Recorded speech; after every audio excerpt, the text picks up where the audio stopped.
Ke go dumedisa mo lebitsong le le maatla le lokileng la morena wa rona e le go Jesu Kriste. A re rapeleng. O a halalela wena tau ya leloko la Juda, wena Alpha le Omega, wena tsela le nnete le bophelo. Modimo Papa o matla ka moka, re ikokobetsa pela sefatlhe sa hao Jehova. Tlhonolofatsa mantswe a re tlo a balang le bona bana ba gago ba ba tlo utlwang molaetsa o, a ba tlhonolofatse ko wena ka Jesu Kriste, amen. Lengwalo la rena re tlo le hwetša mo 2 Kings chapter number 4 verse 8.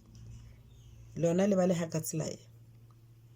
Ka letsatsi le lengwe Elisha a ya Shuneme mo go bego go dula mosadi wa go tlhompheha.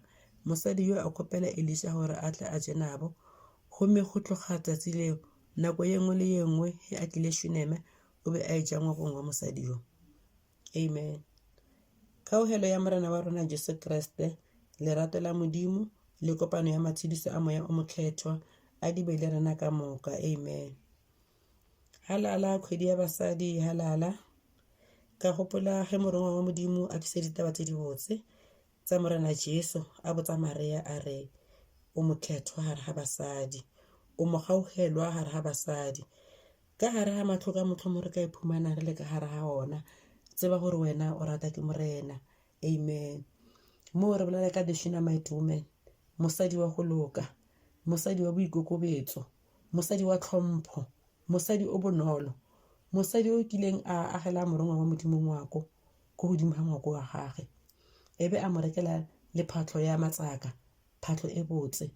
Ke bolela ka the Shunammite woman yo a kileng a go molekane wa gagwe ka boikokobetso, ka boithobo, ka tlhompho.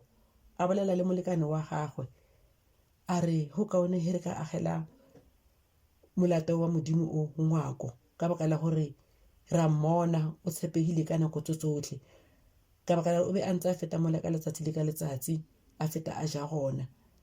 Molekane wa gagwe le ena o kile a bona e le maswanedi a gore a dumelane le molekane wa gagwe gore ba mo agele ntlo, ka baka la gore le mosadi le ena o ile ko molekaneng wa gagwe ka boikokobetso, o ile ka boikobo. Ke ka baka leo ba dumelaneng gore ke maswanedi a gore ba ka agela molato wa Modimo ngwako. Amen. Ba kae bo the Shunammite woman ba go tšhaba Modimo, ba ba emang ba re rena re emela Modimo wa rona. Re bolela ka mosadi wa go aga kereke, mosadi wa go aga lefatshe, mosadi wa go pepa bana ba ba 10 ka kobo e 1. A re emeng ka gare ga dipetlele, a re emeng ko dikolong ka baka la gore o re file maatla.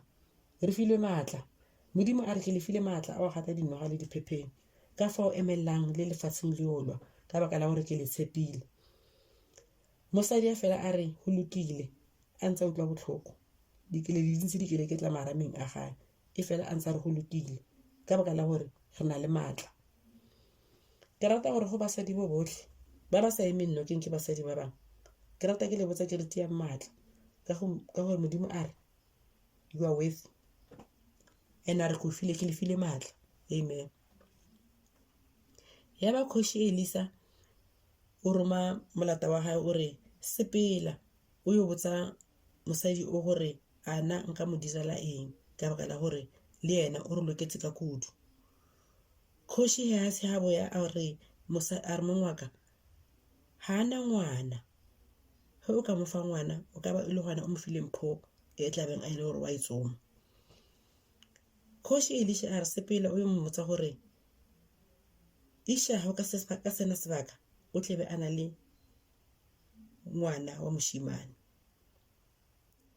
So le wena o ka se kry-a seo se batlang he fela o ka tshepagala go Modimo, wa ya matolong wa mo direla ka botshepegi.